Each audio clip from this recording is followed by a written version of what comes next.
Welcome to the BEASTwriter Family, where social media engagement is encouraged. I am your host, Ryan Sakamoto. We're back doing a 7 o'clock live stream. Hope you guys are tuning in to this stream because you guys have been wondering for my thoughts on the 2021 NFL Draft. You guys want to know my sleeper picks. You guys want to know what's going to shake up as the first round is coming to fruition because of free agency and how that's going to affect the first round and the following rounds thereafter. We are taking a look at the pro days.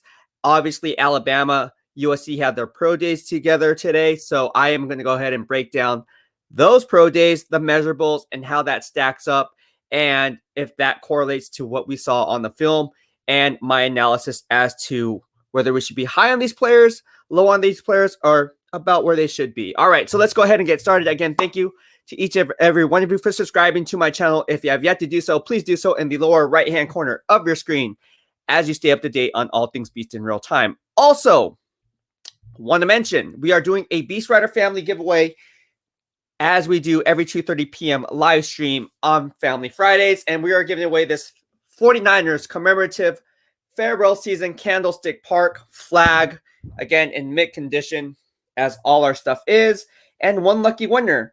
Well, get this. All you have to do is subscribe to my YouTube channel and engage with me. That's it. And here in the BEASTwriter Family, that's all you have to do. So again, if you're on Facebook, because I know a lot of you guys are, and I know a lot of you guys also have a YouTube channel. So go ahead and subscribe to your boy because you have a YouTube account. Just go to youtube.com/BEASTwriter.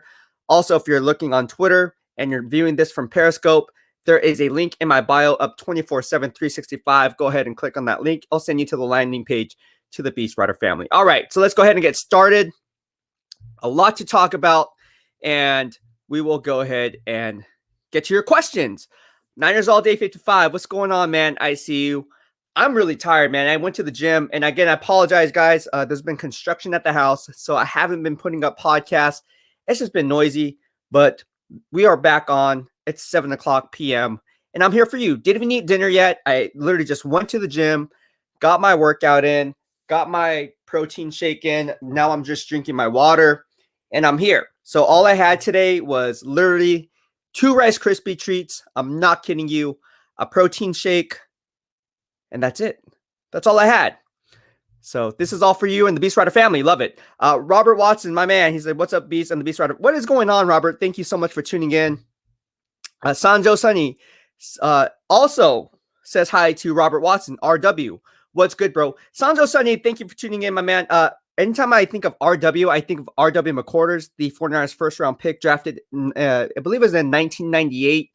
He came out of Oklahoma State. One of my favorite players. He usually wore a Band-Aid over his eye. Steve Mariucci loved his guns. That was one of the most memorable things that I remember about that press conference. And to be honest with you, RW McQuarters is the only guy, or one of the few guys, that actually got me into bodybuilding. I mean, I saw that guy. I was like, man, this guy's awesome. He's fast. He's a punt returner. He can return kicks. He's a cornerback. He's short like me. Awesome. But he's built like a rock. I had high hopes for him. Gosh, if only he panned out.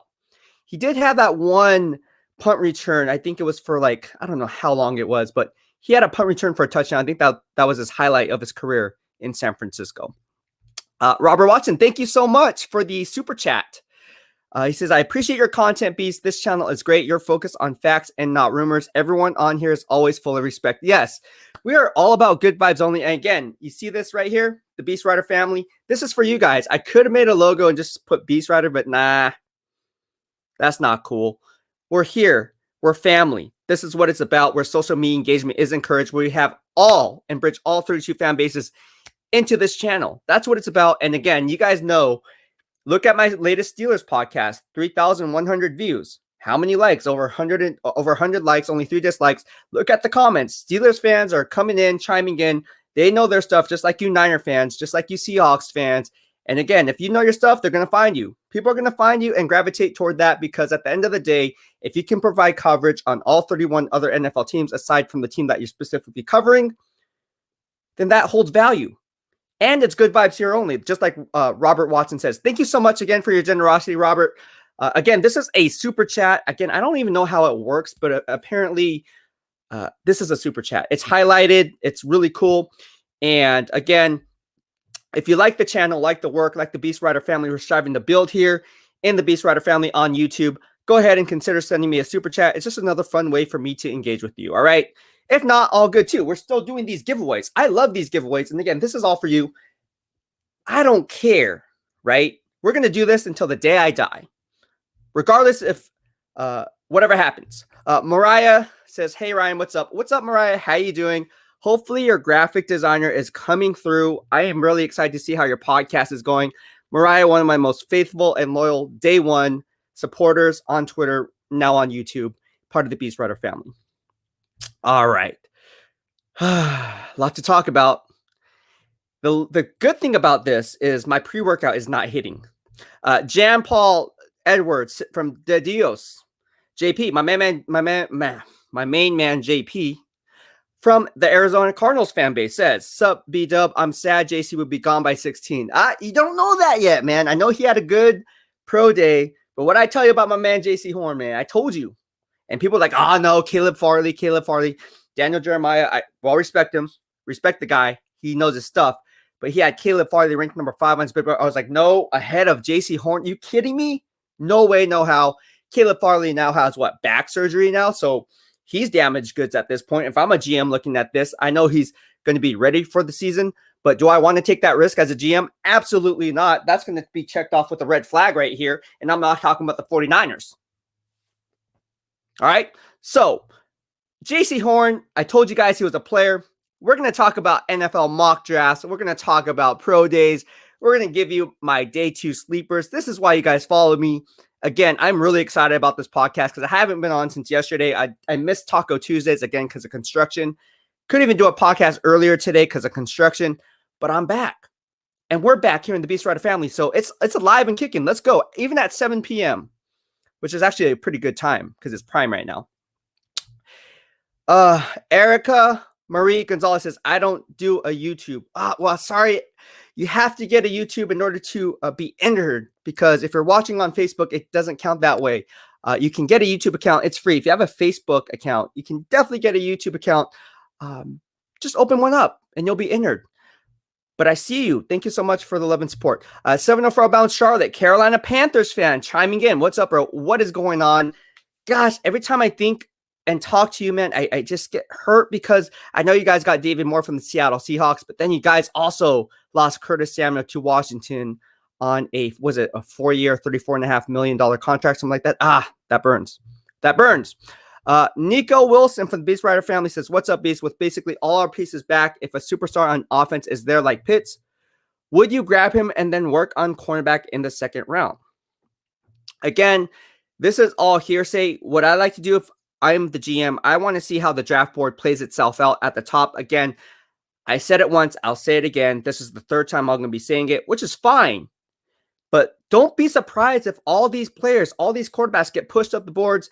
You see a team like the New England Patriots. What if they really like a guy that, hey, he's not going to be there, but we have to jump ahead of San Francisco at 12 to get him? Kyle Pitts, is he going to fall to the 49ers at 12? I don't think so. There's a reason why Zach Ertz is trade bait right now. I think the Philadelphia Eagles are going to roll in that direction and select Kyle Pitts to be his eventual replacement.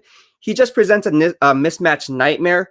What you saw in Kyle Pitts' game coming out of the SEC from the University of Florida, his height, weight, speed translates on the field. We're going to see it at his pro day. I mean, the guy is just a monster. He's a monster. And again, this is where I take into context. People talk about measurables, but unless you actually know how to train for these measurables, like luckily I'm in the fitness game. That's why you guys follow me. It's not easy, but then it is easy. So when you see these players that clock in at a certain height, a certain weight, there's some science behind it, because some of these guys, I'm going to talk about body analysis. People talk about Rondale Moore, why he's too small. No. You guys don't know what you're talking about. Again, this comes down to fitness. You guys don't know. Devontae Smith being too small. Nah, you guys don't know.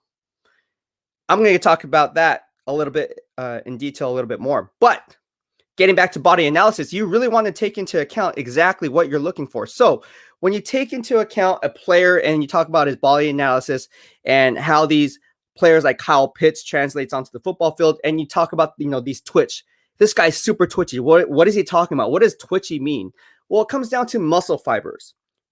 Type 1, type 2 muscle fibers, right? The explosiveness off the line of scrimmage, right? How fast does this guy accelerate from point A to point B? When you look at the 40-yard dash, do you really address the 40-yard dash when it comes to certain positions? Absolutely not, because how often do you see an offensive lineman running in a straight line for 40 yards? The greater factor is to look at the 10-yard split. The greater factor is to maybe test the 20-yard short shuttle or the 3-cone drill. How does he pull? How does he reach block? How does this translate? Can he get out of his stance quick enough? Interesting that people say, oh man, this guy, 175 Devontae Smith, and you Google search it and it's like, oh, that's a knock on him. Just go to the film room. What do you see? Devontae Smith is a beast. And he plays in the toughest conference in college football in the SEC. And you're telling me that that's a knock on him? Hey, look how big Marvin Harrison is. That's my comparison. If you watched my earlier podcast, go ahead and YouTube search that. 2021 NFL mock draft, Devontae Smith. And you'll see my comparison is Marvin Harrison. He's not the biggest guy. He's not the strongest. But the guy gets open. He knows how to gain separation off the top of his stem. So let's take everything into context and slow the brakes on the body analysis talk. John Bell from Facebook says, what's up with the 54? I don't know, man. It's coming in hot. But I know you guys are asking me because I broke the Fred Warner news back on November 3rd. Fast forward to today, you guys were saying, or not you, but some people were saying, oh, it's fake news. Yeah. Where are we at now? Where's everyone going to for the Fred Warner news? Bring it. Bring it. I don't know what's going on. Interesting that nothing has taken place. But, they don't have much cap space right now because they signed all their in-house free agents, the ones that they needed to. Senator from Bound Charlotte says, hit them light buttons. Like it. Keep pounding TV here on YouTube. There you go. Keep pounding. For those who don't know, that's the Carolina Panthers hearsay motto. Tyler Anderson from the BEASTwriter Family. Do you worry about Caleb Farley back injuries? Absolutely, I do. Absolutely. Coffee Break from the BEASTwriter Family says, JC Horn to the Niners at 12. Wouldn't be shocked. You guys want to know my mock draft as it currently stands? I'm going to give it to you.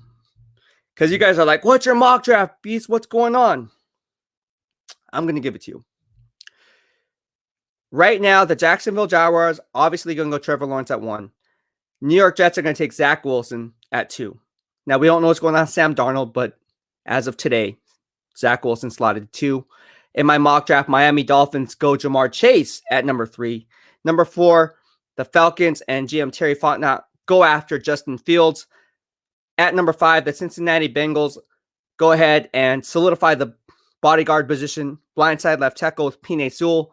Now, I know they drafted and heavily invested in first-round pick Jonah Williams, who I believe was drafted number 14 overall out of Alabama just a couple years ago in 2019. However, he's been injured. We don't know what's going on with him.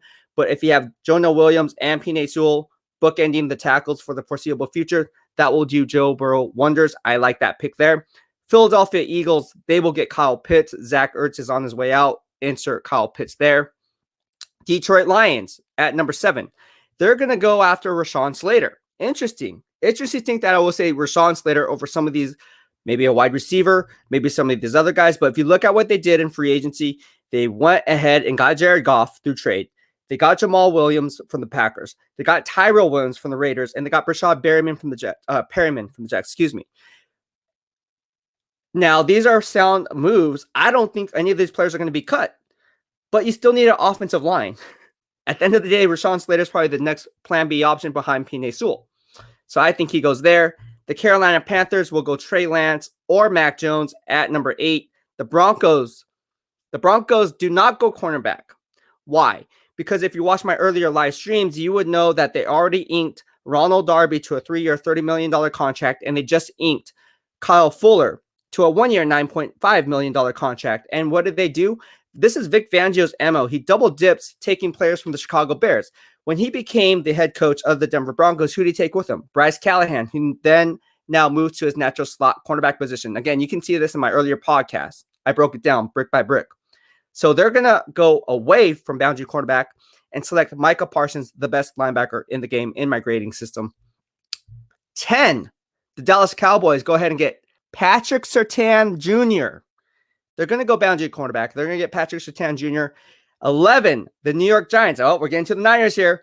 11, the New York Giants select Devontae Smith. And people are saying, oh, would they just sign Kenny Galladay? Well, if you watched my earlier podcast on Kenny Galladay, I cover it for you as to why they would target Devontae Smith. Again, Sterling Shepard is on his way out. He's been injured way too many times. I think GM Dave Gettleman is looking at this and saying, hey, we signed Sterling Shepard to a 4-year contract with $16.2 million in guaranteed money, and he's not panning out. But we can't get rid of him this year because he would absorb a $1 million cap hit. However, if you get rid of him next year, I believe that cap number is turned into a cap savings of $6.5 million, if I'm not mistaken. And with Kenny Galladay getting more guaranteed money with the same sizable year-long contract over the course of 4 years, you can see the proof is in the pudding. 4-year, $72 million contract with $40 million in guarantee. No joke, Kenny Galladay is going to be the wide receiver 1 in New York. And if you need an insurance policy in case Sterling Shepard is gone beyond 2022, why not get Devontae Smith this year? The best wide receiver in this year's draft class, in my opinion.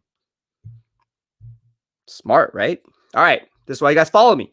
San Francisco 49ers at 12. What do? Well, initially I had them going after Caleb Farley. A lot of you guys think they're going to go cornerback, and they could definitely go Caleb Farley. However, with that back issue, I don't see them rolling in that direction. And they just got Emmanuel Mosley on a 2-year, $10.2 million contract. They then just recently re-signed K'Waun Williams, which I absolutely love. If you watched my earlier podcast during the year, who did I want them to re-sign? K'Waun, Kyle Juszczyk, and Trent Williams. They did all 3. Awesome move. Awesome move. I love K'Waun Williams. He returns to his natural nickelback position. Again, he was trying to get Mike Hilton money. Mike Hilton plays the same exact position. Also, quick to point out, they have the same unique skill set as a run defender and as a box defender. So from a blitzing standpoint and from a presence to where he can both cover and play the run and stop the run, K'Waun Williams comes back to the Niners, luckily on a 1-year deal, whereas Mike Hilton got paid going to the division rival Cincinnati Bengals. Food for thought there, but I like that move. I don't see them going after Caleb Farley, though, when it comes to the Niners, because, again, they have Jason Verrett on a 1-year, $5.5 million contract. I just mentioned Emmanuel Mosley. I would have liked them to re-sign Ahkello Witherspoon if you watched my earlier podcast just before this live stream went on as to why I like him, but whatever. That's all for naught. They're not going to go Caleb Farley. They might go J.C. Horn out of South Carolina. They have a nice find when it comes to the Gamecocks. Now, I'm not talking about the Trent Baalke regime where he went after like Bruce Ellington in the 4th round, where he went after guys like Marcus Lattimore in the 4th round. I'm not talking about those guys. I'm talking about guys like Deebo Samuel recently in the GM John Lynch regime. Why not get J.C. Horn at 12? I like it. I like it a lot. A lot. Okay, if not J.C. Horn, now the question remains to be seen. Do they go after freaking quarterback? If Mac Jones is sitting there, do they go after him? And if they get a quarterback, do not be surprised if they trade Jimmy Garoppolo. Do not be surprised. Now, I believe, if I'm not mistaken, I'm doing this live stream. I was at the gym. Joe Flacco signed a contract with the Philadelphia Eagles. Thankfully dodged a bullet there. But who's going to be the backup quarterback? CJ Beathard signed elsewhere. Didn't he go to the Jacksonville Jaguars? I'm pretty sure he went to the Jaguars because Trent Baalke still has a good relationship with some of those people in the scouting office with the 49ers. Say, hey, what do you think of CJ Beathard? I like CJ Beathard. Yeah, sound okay. Hey, do you want to come play for Jacksonville? Sure. Okay, cool. I don't know. That's interesting, though. So I wouldn't be mine with J.C. Horn. I like J.C. Horn. I see them going quarterback. And that guy could be Mac Jones. Now, here's the kicker, guys. What I say in my earlier podcast, who do I have the New England Patriots taking? Well, if you watch my earlier podcast on Najee Harris, I said if the New England Patriots struck a deal with the San Francisco 49ers, they would still hold their first-round pick because you would give up a day 2 pick. The Patriots would then select a running back in Najee Harris. Why? because I pointed everything out in the podcast before free agency panned out and what they do in free agency. Exactly what I said in the podcast. Now they have a need at what? Running back.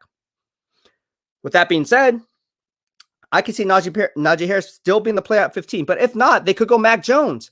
What if they go Mac Jones at 15, but yet the Niners pick ahead of them, just at least 3 spots ahead at 12?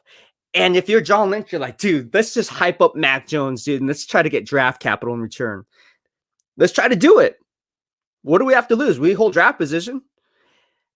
Yeah, let's get that smoke up. Oh, pro day. Oh, I don't care if Mac Jones had a terrible pro day. I know they said he had a good pro day, a solid pro day. Yeah, I mean, I would say he didn't help, but he didn't really hurt, but it wasn't like impressive. But if you're John Lynch, you can come out and say like, "Hey, man, he had we like the intangibles, we like the critical factors he brings to the table. We're gonna pick Mac Jones at 12," and then Bill Belichick gonna be like, I don't want Mac Jones. I want Mac Jones. Build up the trade value. Let's create some smoke here. Trade back, pick up draft capital, still get JC Horn at 15. What do you guys think about that? Because let me tell you something. Dropping back from 12 to 15 is a logical and a safe play. Why? You have to figure out what teams behind you are doing just as much as the teams in front of you are doing. And that's why you have a vertical board and a horizontal board, so you can kind of see the differences where the value lies. It's like looking at a grid. Remember that game Battleship? It's kind of like F1, H2, same thing. You got to just connect the dots and really key on what exactly you're trying to do here. If you move back from 12 to 15, just 3 spots, this is what you're doing here. Okay, so you're at 12 and you're the 49ers and you're in the war room. This is real time right now, right? And I'm looking at my board. Let me just look at my board. Okay, the LA Chargers definitely need a cornerback, but I don't see GM Tom Telesco going after a boundary cornerback because he doesn't do so much in the first round. Furthermore, they have a bigger need at offensive line. And I know we got Corey Linsley, the all-pro center from the Green Bay Packers, and I know we got interior guard Matt Filer, who can also kick out to right tackle if need be, because he played that position back in 2019 before kicking inside the guard in 2020. So versatility is there for him. However, if you need another protector for Justin Herbert, why not go after a guy like Christian Darrisaw, who's a better value for what they need? And Tom Telesco's MO, he builds teams from the inside out, not the outside in. Building from the outside in would require what? Going after a cornerback. So you can wipe JC Horn off the board because he's not coming off the board at 13 to GM Tom Telesco. Then you look at 14, the Minnesota Vikings. And you're like, okay, what's GM Rick Spielman's MO? Well, he does make plays for boundary cornerbacks, and he whiffs. Mike Hughes in the first round. Okay, we get it. However, if you looked at what he did in free agency, he got Dalvin Tomlinson. He also got Stephen Weatherly from the Carolina Panthers. And he also got Patrick Peterson signing a 1-year prove-it deal, $10 million contract. Well, they already drafted Jeff Gladney, a first-round pick last year, and you team him up with Cameron Dantzler, the third-round pick the year prior, who graded out extremely well in my grading system. So you already have heavily invested boundary cornerbacks. They're not going to go cornerback. So I don't care who they take. They're not going to go cornerback. And so whoever they take, whether it's going to be Christian Barmore, I like Christian Barmore. He could definitely be the play at number 14. Although that might be a little bit high, he could go in that direction. If not that, not going to be cornerback. I just mentioned there's a logjam there. So whoever they take, it doesn't really matter because it's not going to be cornerback. And then at 15, you'll be slated to pick San Francisco 49ers, and you can get JC Horn there. Makes perfect logical sense, guys. It makes perfect sense to go that route. All right, Niners all day 55. I've seen a lot of things about us trading up for Fields. So if that doesn't happen, what do you think about getting Trey Sermon so they can have that chemistry in like the 3rd or 4th round? I think it's good. Okay, so now we're going to talk about my sleeper picks, right? Day 2 picks, something like that. Let me just go ahead and pull up the running back positions. And if you're watching this and, feel free to piggyback on my analysis and call it as your own. You guys are already doing it already. I've seen some of the BEASTwriter family calling other people out and saying, hey, BEASTwriter said that first. It's okay, guys. It's really not okay, but whatever. Watch this. All right, so as my current board currently stands on my big board, when I look at the horizontal board, I have Najee Harris still number 1. I love Travis Etienne at number 2. I think he has an Alvin Kamara type of skill set. However, I don't think that he's going to be the next Alvin Kamara, but his speed definitely translates on the field. You see him running behind defenders, going by safeties, blowing past them with ease. All right. I am not as high on the running back that you say, Trey Sermon, as a 4th, 5th round pick. Maybe I would rather pick a guy like Javonte Williams, who is my number 3 ranked running back. I love Javonte Williams out of North Carolina. I watched and studied game film on him for over the past, during the college years that he played with North Carolina. But also, you got to remember, he split time with Michael Carter, who I also like. But with that being said, Javonte Williams is a bruising, I like to call him a pinball machine. He just bounces off tacklers. North-south violent running style. Perfect for what Kyle Shanahan likes to do. Why not go after a guy like Javonte Williams who stays low to gravity? Because, again, he's not the tallest back, right? He's only about 5'9", 5'10", but he is built like a rock. He'll probably clock in at his pro day around 215 to 218. And why 215 to 218 and not 220? Well, again, if you get him too big, like for the bench press and some of these other movements that you have to perform, you're going to jeopardize speed. And again, if you're looking for the running back position, what do you value? Explosiveness, lateral agility, vision to hit the hole. You want to make sure that you don't jeopardize speed, but still do enough and put up enough good measurables to where you can still perform at the highest level all the way around. And that's why I say body analysis, when it comes to me being in the fitness game, he will be in the 215, 218 range with about probably around, I would say 8.5 to 9% body fat. Legit. So you're going to see his abs coming out. You're going to see his muscle belly being really strong. Again, the guy is built like a house. He has a strong foundational core. He also has trunk that you look for in a, how do I say this? In a Frank Gore type of body. I love him. And if I were to do a comp on Javonte Williams, feel free to piggyback on this, but you heard it here first. My comp for him is definitely D'Angelo Williams out of Memphis. And that's saying a lot because D'Angelo Williams, you guys remember, he wanted to play for San Francisco, had one heck of a year in Carolina, and then also had some good years in Pittsburgh. So I really like what Javonte Williams brings to the table. He actually can be a better than D'Angelo Williams. He can be a dual threat coming out of the flat. There's a lot of things that I like about Javonte Williams' game.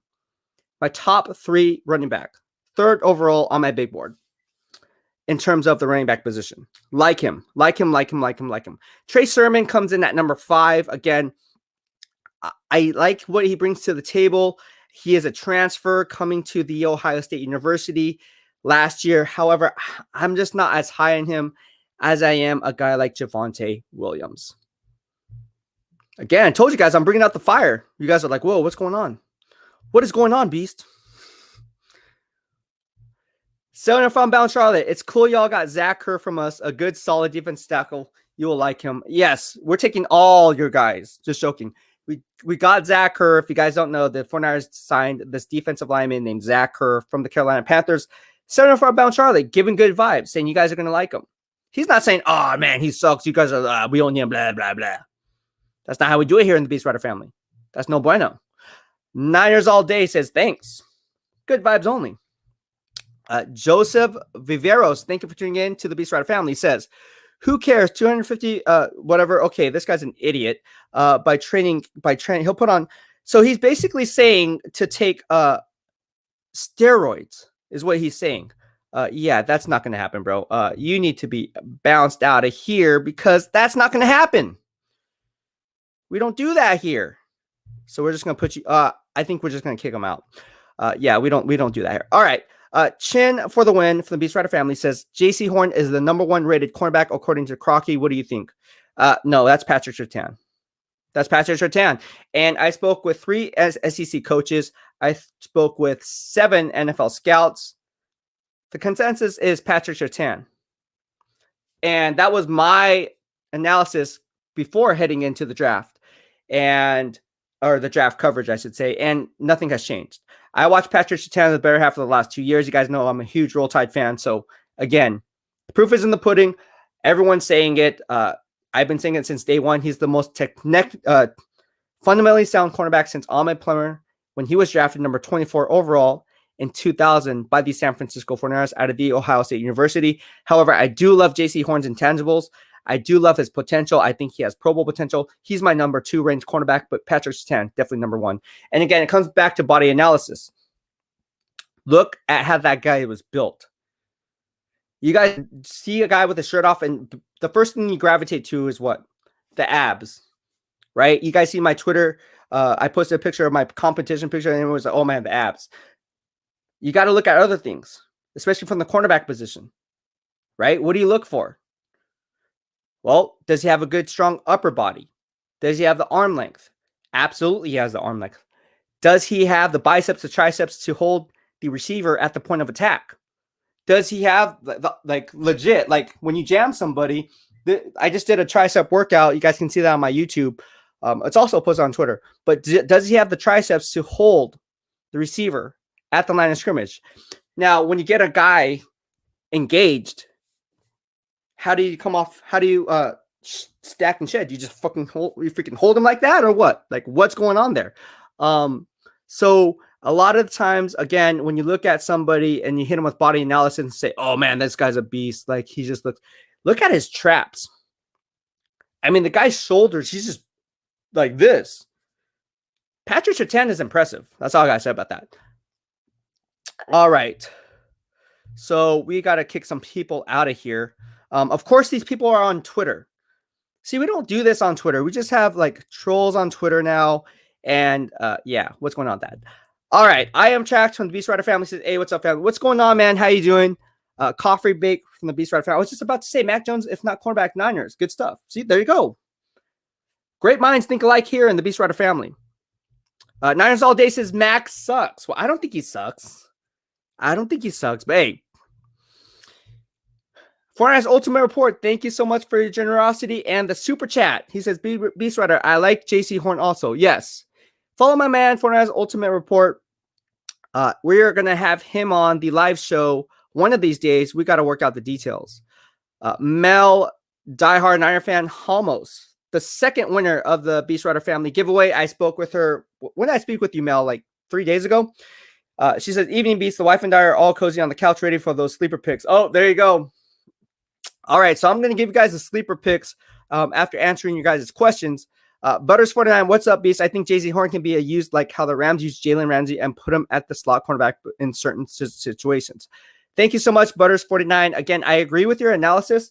The problem I have is scheme fit, because when you looked at how the Rams used him and how defensive coordinator Brandon Staley used him, he was mirroring different receivers, but they also like to use what's called inverted coverages. When you look at inverted coverages, you'll see some types of safety play in their games. You'll see a lot of times you'll see what's called a cover 5. Cover 5 is 2 deep man underneath zone. Or you can see a rollout coverage over the top to the strong side of the formation. And then based on how they play their splits and based on how the ball was snapped and where that tight end was motioning, it can literally change on the fly. So there's a lot of different concepts with Brandon Staley's defense. It was one of the hardest things to do when I graded. In fact, I had to go back and talk to some coaches and be like, you know what, this is what I'm seeing. Luckily, it checked out, but I had to double check. I was like, hey, am I seeing the right thing on here or what's going on here? And they're like, yes. Thankfully, you're doing the right. It's the right thing. Very, very interesting how they use Jalen Ramsey. He just doesn't simply mirror the receiver. You can watch by the safeties and how they play their splits. Different disguise coverage. And again, it's a different scheme from what the 49ers like to use in their cover 3 with D'Amico Ryans. Formerly Robert Saleh. Tyler Anderson for the BEASTwriter Family. Wide receiver Jalen Darden as a sleeper pick. All right, Robert Watson. After re-signing K'Waun Williams, have our original defensive back depth from last year with Tavon Williams instead of Witherspoon. Cornerback is not a need. Trade up for Wilson. Ooh, I like it. But I don't want to give up Fred Warner or any of my foundational core players. All right, let's go ahead and move on. Ooh, we're getting a lot of questions today. Like it. Like it. All right. JP says, any sites about Greg Newsome? You know what? I have to do from Northwestern. I hope you're asking about Greg Newsome, the guy from Northwestern. I have some film on him. I'm going to do a film breakdown on that. Stay tuned for that one. Thank you, JP. Appreciate it. I know you want my cornerback analysis because you guys need one. I get it. I see where you're going with this. Arizona Cardinals fan. My man JP. All right, Robert Watson says Patrick Surtain at 18 reps, really high awareness too. Yes, 18 reps on the bench press of 225, and he clocks in at 208 pounds, which is solid. For me, like I said, you can see the videos. I can rep out at 154 22 times. Now, the question then remains when people say, well, you have short arms. You have alligator arms, so it's a shorter bar path. Well, let me put things in perspective. People who say that do not know fitness.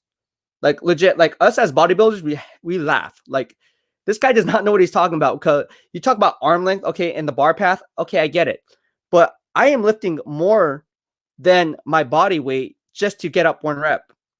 So my functional strength is greater than what this 300-pound lineman is doing, pushing 35 reps to 225. He's not even lifting his own body weight. That's like me lifting 135 at 154. I can put that up 50, 60, 70 times. Who cares? So when people say, oh, we have short arms, it's easier for you. You don't know fitness. Stop there. Stop there while you're ahead. But yes, 18 reps, Robert Watson, great point. That's a good number for him. Mel Diehard Niner fan Halmos, thank you so much for the super sticker from the BEASTwriter family. Awesome. Do you want me to do something? I don't know what you want me to do. People want me to do impersonations or something like that. I don't know. If you have one, let me know. All right, Warner Pereira. 49ers will not draft quarterback since they are targeting Super Bowl. They will stick with Jimmy since no veteran quarterback is available for a fair price. That's why Minshew is coming into the picture. All right, Kevin Jeter says, what would the 49ers have to worry about moving up in front of them if they trade back to 15, assuming you would like to pick up Horn? Interesting question, Kevin Jeter from the BEASTwriter family. So he's saying, would the 49ers have to worry about Arizona moving up in front of them if they trade back to 15, assuming you would like to pick up Horn? Yes, absolutely. Absolutely. You always have to take the risk versus reward. But then again, let's look at what's out there, right? Look at what GM's tendencies like to do. So let's look at the 2021 NFL draft, right? So what teams behind them would actually jump and leapfrog them for a guy like J.C. Horn? Well, I can think of one team off the top of my head. That'd be the Tennessee Titans. What did Adoree Jackson do? Well, he just signed what was that? 3-year, $39 million contract with the New York Giants. So when you take that into account, yes, they can be a team. There's always going to be that risk versus reward. But at the end of the day, what's the asking price for a team like, let's say, the Tennessee Titans moving up ahead of the San Francisco 49ers? And do they have the draft capital? And is that GM's MO? Do you actually see John Robinson moving up from the late first-round pick up into the top 15? I don't think so. Why? Because he has a plethora of different needs that he needs to address. Look at all the free agents that he lost. Look how many times he had to go out and like cap casualties, right? Let's see what they did. I cover all 32. They got Danico Autry from the Colts, Bud Dupree, who they just signed top 5 edge rusher when healthy, liked him in the 3-4 outside linebacker there, and then just got Janoris Jenkins, right, the cornerback. So I currently have them mocked to go get J.C. Horn at 22, but again, they have offensive line needs. If you guys forget, they just wiped their hands clean of Isaiah Wilson, their first-round pick last year. They then traded him off to the Miami Dolphins, if you saw that podcast. And the Miami Dolphins were fed up with Isaiah Wilson, so they cut him because he was late to team meetings, basically didn't have the work ethic. His heart wasn't in it. And so now John Robinson's at square one. Well, if you look at the value and what they're picking at number 22, why not go after a guy like Samuel Cosmi, maybe at Alex Leatherwood, who can play left tackle or even kick into guard? There's a lot of things that the Tennessee Titans have other than just finding a boundary cornerback. Now you take a step further and look at the Jets. Well, the Jets need a cornerback, but they're not going to go trade up for a cornerback. They have multiple first-round picks, so they're not going to be in play. Steelers, yeah, they released Steven Nelson, but you guys tend to forget. Again, I cover all 32. Cam Sutton is a really good player. Cam Sutton played with Emmanuel Mosley back in Tennessee. Cam Sutton is going to be one of the starting boundary cornerbacks. If you watch my podcast just 3 days ago on that, it's probably my hardest hitting Steelers podcast with a lot of BEASTwriter family from the Steeler Nation chiming in on that. He's going to be a starter at one spot. They still have Joe Hayden. So you're good there. They're not going to go and trade up. That's not GM Kevin Colbert's MO. The only time he did it in recent memory was Devin Bush when they traded with, I believe it was the Denver Broncos, right, back in 2019. So not his MO to do it. Not his MO to do it. All right. And plus they don't have the draft. They don't have the draft flexibility because of the fact that their salary cap strapped, which is why they released Steven Nelson, saving the team $8.2 million in cap savings. So again, I look at it from every angle. I'm telling you, not too many teams are going to trade up ahead of 15 for a guy like JC Horn. It's just not their MO based on the GMs and their draft tendencies on draft day. Don't see it happening. Don't see it happening at all. Now, could it happen? Absolutely. On draft day, anything happens. But I'm looking at it right now. I don't see that happening. Just don't see that happening. All right. Mel from the BEASTwriter Family. What are your thoughts on Caleb Farley having a second back surgery this week and his draft stock? Most of the people I've heard from say it shouldn't hurt his draft stock, but I'm a Niners fan. It'll hurt his draft stock. If I'm GM John Lynch, I'm not picking him. Why? Why would you want damaged goods? I want a fresh slate. I don't want someone who has back problems. Trust me, back problems can be chronic. Again, coming from a fitness standpoint, yes, and being NASM trained, yes, back problems can be chronic. If you have back surgery, that's kind of a big deal. It's your back. It's your back. So anyone says it doesn't hurt, it's not going to hurt his draft stock, or be careful. Be careful. All right, let's go ahead and move on. Kevin Jeter from the BEASTwriter Family. Would Troy Warner be a possible Shark replacement? Does his skill set differ from him? I like him. I like Troy Warner. Again, I'm going to do a specific podcast on him. Stay tuned for that, but I like him. Michael from the BEASTwriter Family. What's up, Beast? Again, love your content. So excited for this podcast. Your analysis and scouting is on point. Keep the good work, fam. Thank you so much, Michael. I appreciate it. I take that to heart. Again, I really put a lot of thought into this. I've been doing this since I was a kid. Back in 1998 was my first year that I started doing it. And then in 1999, I really delved into it. Again, I talked about R.W. McQuarters being drafted by the Niners back in 1998. And then in 1999, the 49ers got Reggie McGrew out of Florida. Oh my gosh. And by the way, that guy is not nice. I remember I was in high school. I met him at the Great Mall. He was there by himself, and he acted like he was tough stuff. But no one recognized who he was. No one knew who he was, but I did. I was like, hey, what's up, Reggie McGrew? Hey, it's nice meeting you. No, as a fan, any fan would be, right? First round pick, like, hey, man, what's going on? Welcome to the Bay Area. Mean. The dude was mean. Like, he act like he act like his stuff don't stink. I always remember that. Jason Webster. Ran into him, no joke. Ran into him at the Walmart over by McCarthy Ranch. His rookie year, no one knew who he was, but he was actually my favorite player, drafted by the 49ers in the second round. If you guys remember, it was back in 2000, same draft as Ahmed Plummer, John Engelberger, some of these other guys, and Julian Peterson. And I went up to him. He was with his girlfriend at the time, or his wife. And I was like, hey, man, what's going on? He's like, oh, what's up? What's up? He's like, you want a picture? I was like, yeah, let's take a picture. So Jason Webster, nice guy. Reggie McGrew, not so nice. But thank you so much. Drew Burrows from the Facebook says, Mac would be a solid pick. Yes, he's a good receiver, but he has quick release and passes were accurate and on point. Absolutely. I would agree with your analysis, Drew. Thank you for tuning in. And get yourself a YouTube channel, Drew. You're always on Facebook, bro. 49ers Ultimate Report. Do you believe K1 returned to 49ers because the market for a slot cornerback was bad? Yes, I do. And again, you want to look at the parameters of exactly what you're looking at. It's like comparing real estate houses, right? In the real estate market. For those who don't know, I was an insurance broker before covering the 49ers in the NFL media. Okay. The guys who don't know, don't know. Now you know. All right. So this thing called comparables, right? In real estate. So you compare one house to the next, you look at the comparables, and then you make your offer. Well, what did the Cincinnati Bengals do? They got freaking Mike Hilton. And then you got San Francisco 49ers and K'Wan Williams. Well, K'Wan Williams probably wanted Mike Hilton money, but he ain't going to get that because he was injured. So now he's going back to the San Francisco 49ers on a one-year deal. Why did it take so long? Well, he wanted more money, obviously. Obviously. What's good, son? No, Sunday. I see you, fam, from the BEASTwriter Family, bro. I'm telling you, man, the BEASTwriter Family's hot, man. We are on a roll. And again, you guys wanted some swag. We are making t-shirts, courtesy of Robert Watson, our first BEASTwriter Family winner. He's like, dude, you guys need to make some sweatshirts, some t-shirts. And he's like, I'll buy one. And a lot of you guys actually were requesting this. So I'm going to do this. Again, this is all for you. So this logo. Again, this is the movement that I want to push. Whether you're a fan of whatever fan base you are, if you wear this out to another fan base, what if you saw someone else wearing that and then you guys can come together as one?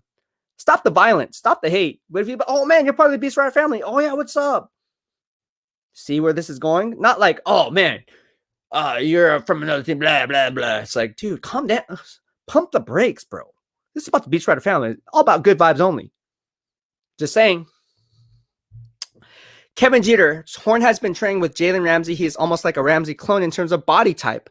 How many other corners are training with the first team All-Pros? That's a good question. I don't know. Key Jones 25, BEASTwriter, do you know how much Spencer Brown do you think he's projected? I didn't do any work on Spencer Brown yet. I am going to get to it. It's actually on my notes. So stay tuned for that one. Sanjo Sonny, I was hoping the JG trade would have happened by now, but I don't know. Do you think we are pretty much set now to get a quarterback in round one after signing back the players we have? No holes going again. Yeah, I think you guys are set. Paul Bernardo, what are your thoughts on Patrick Surtain and chances of Niners drafting him? Thank you for your question, Paul. I answered that. I think he's going to go off the board to the Dallas Cowboys at number 10. Again, if you look at what the Dallas Cowboys like to do, especially when GM Jerry Jones, right? You guys want to know analytics? I'm going to break it down to you because I don't just mock people based on, oh, well, they need this. It's like, dude, like, how are you formulating your mock drafts? That's why I beat a lot of people every year. It's because like they don't know what to look for. And I think it's funny. It's like, oh, you have that person mock there? Really? Is that their MO? No. Okay, let's look at what GM Jerry Jones has done and team owner, right? So we go back to the days when they drafted Felix Jones. All right, this is how far back I'm going. He was drafted number 22 overall. Again, I have my analytics right here, right in front of me. Since he drafted Felix Jones, they only drafted cornerback they drafted cornerback 3 times, right? 3 times, and those players were Mike Jenkins, number 25 overall, Byron Jones, number 27 overall, and then they drafted again, Morris Claiborne, number 5 overall. So those 3 guys, again, what conference did they come from? 2 out of the 3 players and the boundary cornerbacks I just talked about came out of the SEC. Oh, excuse me. I take that back. Mike Jenkins came from the Big East, South Florida. Claiborne came out of LSU, which is the SEC, and Byron Jones came out of the American. These conferences change over the course of time, but to prove my point, he does draft cornerbacks. Now, will he go cornerback at 10? Absolutely. Why? Because if you look at what they did in free agency heading into the draft and what the team's needs were, you can kind of see some similarities. And the way it stacks up, I see Patrick Surtain being that guy. I see Patrick Surtain being drafted by the Dallas Cowboys as the draft board currently stands. Fortnite's Ultimate Report. The Beast family is strong and will like our content because all of your prediction analysis is on point. Thank you so much. I appreciate it. And again, a lot of hard work goes into this. And I know you guys are saying people piggybacking on my analysis. You guys hear it on the radio. You guys are hearing it from other some of my colleagues. It's fine. It's not fine, but whatever. You heard it here first. You guys know. So I don't have to go out and say, oh, well, whatever. I think it's funny, though. So I'm going to come up with my own lingo. That's what I'm going to do. So if we hear this lingo, obviously you guys are catching on already. You guys know where I'm going with this. Sanjo Sunny from the BEASTwriter Family. Thoughts on Mac Jones Pro Day? Didn't look that great. Yeah. I'm not high on Mac Jones Pro Day today. But however, it's not going to hurt his stock too much. All right, so if you guys are just tuning in, again, ask me questions, any questions you have. I'll be happy to answer them the best I can. And we will go ahead and get started on this. And there's a lot to talk about. Let's talk about the pro days. Let's talk about some of my sleeper picks. You guys want to know my sleeper picks, right? So let's go ahead and talk about my sleeper picks. The first sleeper pick I want to talk about is Javonte Williams. And if you guys don't know who he is, now you guys know. This guy's a beast. He is my number 3 ranked running back currently. Again, his pro day has yet to come up. When it does come up, you guys are going to see exactly why I like this guy so much. Javonte Williams from North Carolina is an absolute monster. Again, I'm going to talk about why I like his game and what I think he will bring to the table, whoever drafts him, right? So Javonte Williams. Javonte Williams is a running back out of North Carolina, split carries with Michael Carter. I see similarities in his game equivalent to D'Angelo Williams. And not the tallest, not the fastest, not the strongest running back, but the guy is built like a house and he has great vision. That's one of the things you look for from the running back position is how good is his vision. How good is his lateral agility to see the hole, hit the hole, but then have the patience to let holes develop in front of him and gain extra valuable yards after contact. You don't see him cowered out of bounds. That's another thing that I like about Javonte Williams out of North Carolina. So a sleeper pick in day 2, look for Javonte Williams to be that play. All right. Now let's look into another player, right? Another sleeper pick that I want to talk about. Rondale Moore out of Purdue. And this is where body analysis comes into play, guys. Rondale Moore. Some of you guys are asking about Rondale Moore and my thoughts on Rondale Moore. Rondale Moore is an absolute stud. Rondale Moore is an absolute stud. He clocked in at 5'7", 180 pounds. Again, don't let the height fool you. Do not let the height fool you, because at the end of the day, he has a big catch radius for a guy his size, and he gains separation after the catch anyways. So a lot of times you see him running and all defensive backs are sitting on the back of his jerseys because he's whoop, and he ran a 4.29 40-yard dash. Are you kidding me? You can't coach what? Speed. And speed kills in the NFL. We all know this. Rondale Moore is going to be a stud. He's going to be a nice slot receiver. A lot of people think you can put him out about boundary because he has 4.29 speed. But let's take it a step further. Why not kick him to a slot role and allow him more real estate to work with going up against a linebacker sometimes based on the cover shell? It's a mismatch waiting to happen. And you can move him all the way around pre-snap. You could do a lot of window shopping with him, a lot of reverses, a lot of end rounds. He'd be a perfect gadget player for a team looking for that one piece who can definitely change up the game plan week in and week out. I like Rondale Moore out of Purdue.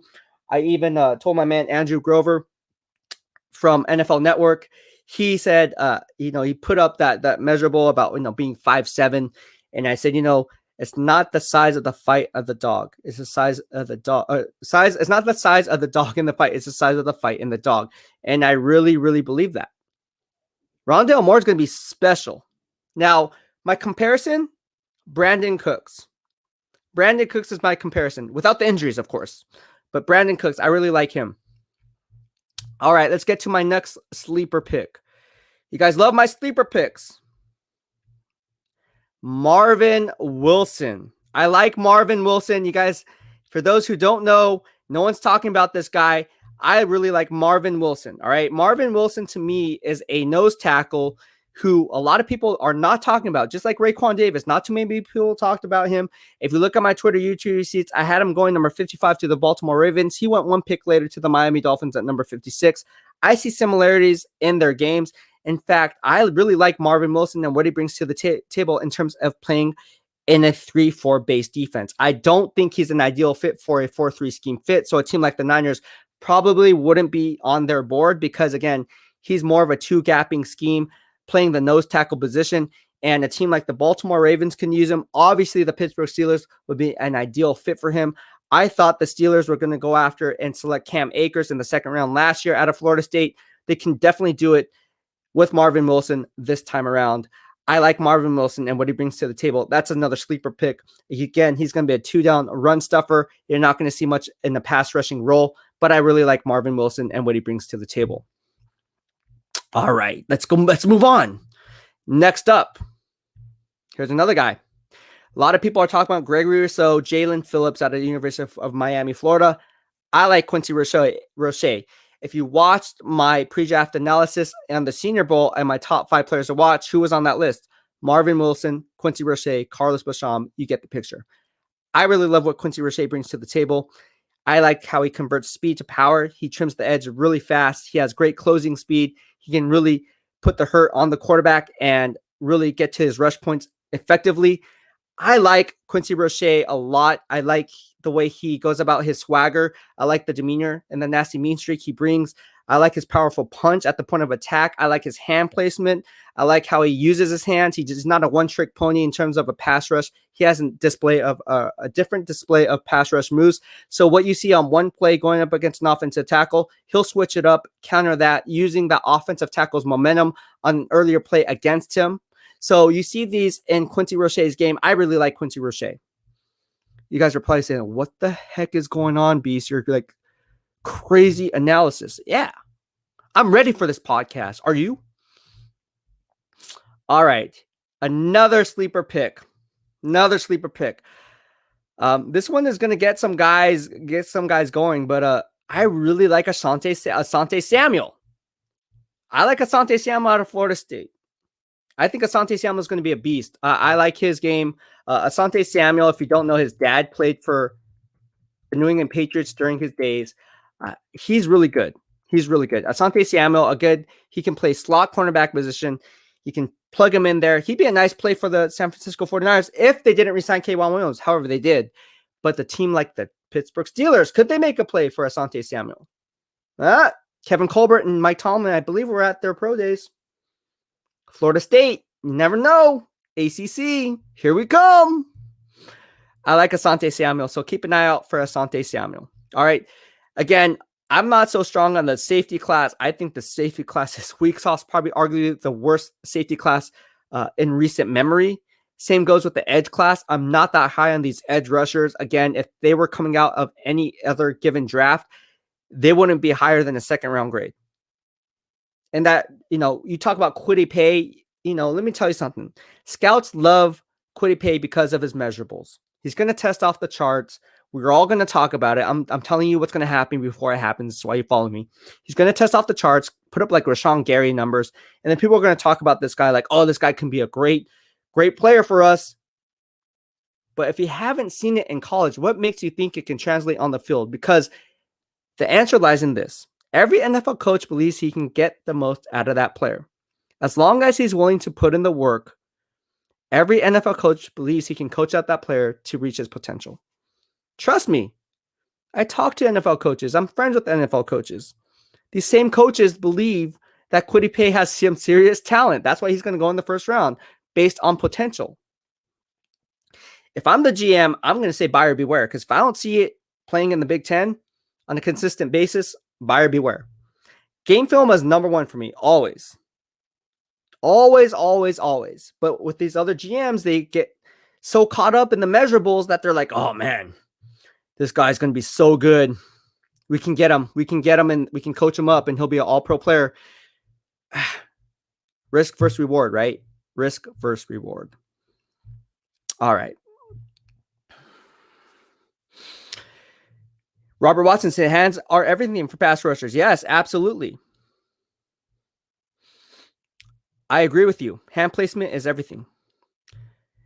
Too many 49ers think Azeez Ojulari is much better than he really is. I like Azeez Ojulari. I like his game out of Georgia. I watched him throughout the year. He is climbing up draft boards again. If this was any given draft, he wouldn't be a first-round pick. Not on my big board. Not on my big board. I'm telling you. Azeez Ojulari, second day 2 pick at best. At best. And that's not throwing shade at Azeez Ojulari. This is why you guys follow me. Again, the same thing was said about Javon Kinlaw. What did I say about Javon Kinlaw in my first podcast? When they traded for DeForest Buckner, and then people were saying, oh, well, Javon Kinlaw is going to be a freak. And I said, okay, well, here's one thing that I don't like about his game is his lack of pass rush moves. And what happened? His rookie year came out. He had a lack of pass rush. I then retweeted some stuff, but saying he still had Pro Bowl potential, because I do believe he has Pro Bowl potential. He then called me his biggest inspiration before deleting the tweet. And then here we are today, where I tweeted him back saying, you do have Pro Bowl potential. Interesting how everything comes out now. And this is why you guys follow me. You guys know I've been saying this since day one. My analysis is on point. Just saying. Tony Nagatani, thank you so much for the generosity in the BEASTwriter family, bro. And just so you guys know, anybody who sends me a super chat, all proceeds will get donated back into the BEASTwriter family. So that will help us get better audio equipment, better visuals, better software, and also keep up the Family Friday giveaway. So thank you so much for your generosity, Tony Nakatani. Really appreciate the love. Do you think Azeez Ojulari will be on the board in the mid-20s? Questionable. Let's take a look at that. I'm going to break it down. And again, I like thinking like the GM. It's funny. I showed John Lynch this many years ago, and he's like, dude, this is crazy. Like, what do you have going on here? It's like all these freaking numbers. He legit was like impressed. He's like, whoa. He also said I knew my stuff when I was asking him questions in the in the war room. He was actually taken back and surprised and impressed by that. But getting back to the mock draft. Okay, in the mid-20s. So you're thinking, well, let's go to 2025, right? That would be the mid-20s. All right, so I don't see Washington going after Azeez Ojulari. I don't see a team like the Chicago Bears going after Azeez Ojulari. They don't have a need there. The Colts, need an edge rusher, but I don't see them going after Azeez Ojulari. The Titans, they play in a 34 base. I don't see them going after Azeez Ojulari. The Jets at 23, they're not going to go after Azeez Ojulari after the guys that they signed in free agency. They just got Carl Lawson and they played in a 4-3 front. I don't think they're going to go after Azeez Ojulari. I see him more as a 3-4 edge rushing presence. Pittsburgh Steelers, could they go Azeez Ojulari? No. Even though they lost Bud Dupree, again, I did an earlier podcast on this as I cover all 32 NFL teams. And in my grading system, Alex Highsmith, last year's third-round pick, was playing at an all-pro level in my grading system, graded 8 out of 10. So they already filled the need there, and GM Kevin Colbert already found a diamond in the rough in the third round on day 2 in getting Alex Highsmith. He played at an extremely high level. Again, they just re-signed Robert Spillane, so even though they released Vince Williams at inside linebacker, saving the team $4 million in cap savings, they're rolling with Robert Spillane. Again, I cover all 32. This is off the top of my head. I know this stuff. So they're not going to go Azeez Ojulari because they already have Alex Highsmith on one side and TJ Watt, reigning Defensive Player of the Year, front runner TJ Watt. He should have won 2019, I'm telling you. In my grading system, he definitely played better than Aaron Donald. And if you're thinking otherwise, go back to the film, watch every snap. That's not taking anything away from Aaron Donald. He's a heck of a football player. But in 2019, TJ Watt was the better player. Got my vote for PFWA, Defensive Player of the Year. All right. 2020, give it to Aaron Donald. All right. Jacksonville Jaguars have multiple first-round picks. They're not going to go Azeez Ojulari. I think they're going to go Landon Dickerson. That's GM Trent Baalke's MO. He loves taking ACL players. Let's just give him another one with Landon Dickerson out of Alabama. So, yeah, no, they're not going to go. He'll be available. The only logical choice I can see is the Cleveland Browns going after a guy like Azeez Ojulari. But with Zaven Collins still on the board, based on my mock draft, I don't see that happening. And plus, aren't they visiting with Jadeveon Clowney? So if they feel that edge rushing need there, Jadeveon Clowney is not going to want to play for a team where they're actually bringing in competition as a first-round pick. He wants to get paid in a prove-it deal so he can ink that long-term extension, whether it's in Cleveland or somebody else.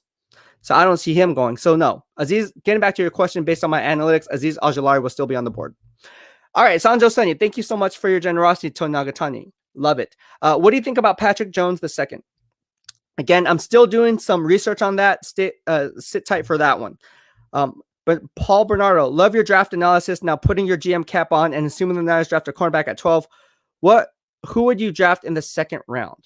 Great question. Again, we have to see how the draft board stacks up, but based on my analytics, let's go ahead and take a look at that. This is why you guys follow me. The 49ers don't have very needs. The 49ers don't have very needs. They don't have very, they don't have a high, oh my God. How come I'm drawing blank?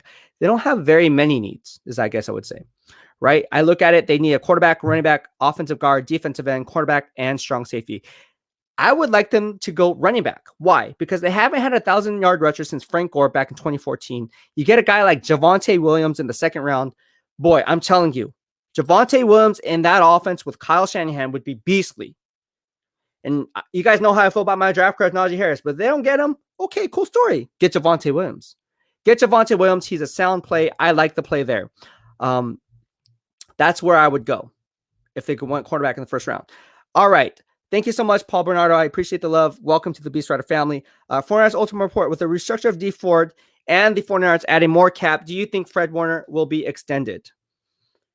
What's taking so long? Is he trade bait in the Jimmy Garoppolo trade scenario? Is he going to get traded to the New York Jets or Miami Dolphins like I put out? I don't know. We'll have to see. Mel said, you should be monetized. Is that a word? I love your commentary. Our family loves listening and comparing notes later. Thank you for everything. You obviously work very hard at what you do. Yes, I do. Literally, I don't sleep. This is what I do. You can tell. I go to the gym, work out, watch NFL Network, legit, talk to people, talk to scouts, talk to people within the NFL media, get my insider analysis, post this on, cross-check with my own analysis, make sure I'm on point every single day of the week, every hour of the day, so I don't miss a beat, because I cover all 32. I want to make sure I know what I'm talking about. And I do, for the most part.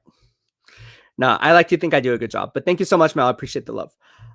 All right, so with all that being said, I think we're just going to wrap up this podcast. We're pretty much done. I touched on everything that had to be said. thank you so much for tuning in to the live stream. Again, I apologize that we went out a little bit later, but there's construction going on in the house. I didn't want that background noise. That's kind of annoying. So if you liked what I had to say, like my analysis, and like my content, please hit the subscribe button in the lower right-hand corner of your screen as you stay up to date on all things Beast in real time. Also, if you guys want to be entered for the Family Friday giveaways this 2:30 p.m. on our live stream, just be sure to go ahead and hit the subscribe button. And if you're on Facebook, you can do that by just let me pull up that ticker. And you can follow me there, www.youtube.com/BeastWriter. And you can go ahead and follow me and be entered for this giveaway. If you're on Twitter, the link is simply in my bio. Just click the link in my bio. It'll take you to the landing page there. All right. Well, that'll be it for today. Thank you so much for tuning in on this wacky, wild Wednesday. I'm BEASTwriter Ryan Sakamoto. This is the BEASTwriter family, and we are done. Have a good night. Peace.